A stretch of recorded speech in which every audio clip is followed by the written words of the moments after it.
Video பார்க்குற எல்லாருக்கும் வணக்கம். இது உங்கள் ரெஸ்லிங் கிங் தமிழ். நான் உங்கள் ரகுமான்.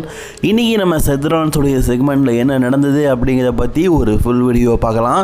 ஸோ இன்ட்ரெஸ்டிங்காக இருக்கும். அதுவும் செத்ரான்ஸ் புது கேரக்டர் வந்திருக்காரு. மறக்காமல் நீங்கள் ஃபஸ்ட் டைம் சேனலுக்கு வந்துக்கோங்க, சப்ஸ்கிரைப் பண்ணிக்கோங்க, பெல் ஐக்கானை கிளிக் பண்ணாமல் தினமும் ரெஸ்லிங் செய்யல தமிழ் மொழியில் தெரிஞ்சுக்கோங்க.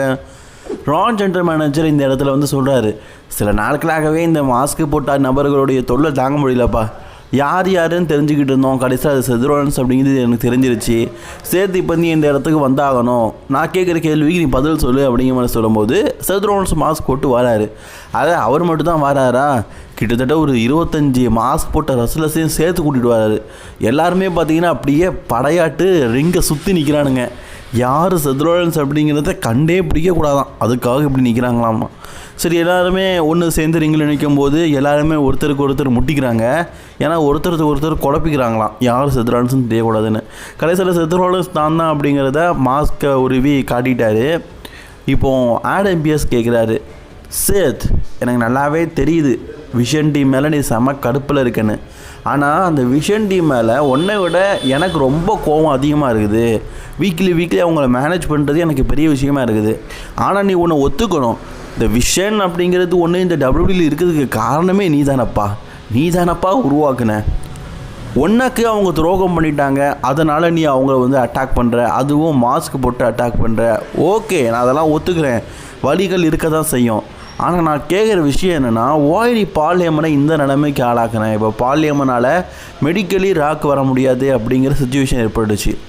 அதே மாதிரி நான் கேட்கேன், ஓய் இப்போ நீ மாஸ்க் போட்டுகிட்டே அலையிற, உன்னுடைய பழைய கேரக்டராகவே வரலாமே, இதுக்கான பதில்களை நீ சொல்லுன்னு சொல்லும்போது செத்ரான்ஸ் வாயை திறக்க மாட்டேங்காருங்க.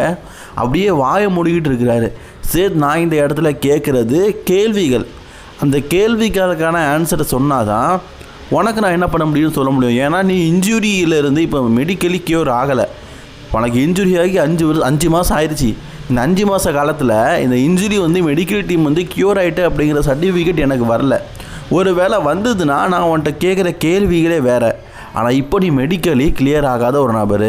ஸோ நான் கேட்குற கேள்விகளுக்கு பதில் சொல்லணும்னு சொல்லும்போது அந்த இடத்துக்கு Austin Theory and Logan Paul வராரு.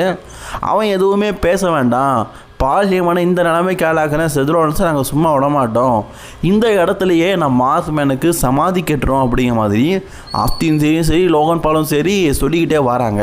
இதை பார்த்தா அந்த மாஸ்க்மேன் என்ன பண்ணுறாரு தெரியுமா, அதான் நம்ம செத்ரான்ஸ் மெதுவாக மாஸ்கை உருவி பழைய எப்படி போட்டுக்கிறாரு. என்னடா நடக்குது அப்படின்னு பார்த்தா, இவனுங்க நான் சொன்னோம்னா சுற்றி 25 மாஸ்க்மேன் இருக்கானுங்கன்னு, அவனுங்க எல்லாரும் ஒருத்தருக்கு ஒருத்தர் முட்டிக்கிறானுங்க. பார்த்தா எவன் செத்ரான்ஸ் அப்படிங்கிறதே தெரில. இப்போ ஒவ்வொருத்தரும் ஒவ்வொரு மூலையிலும் தெரிஞ்சு போயிட்டான்.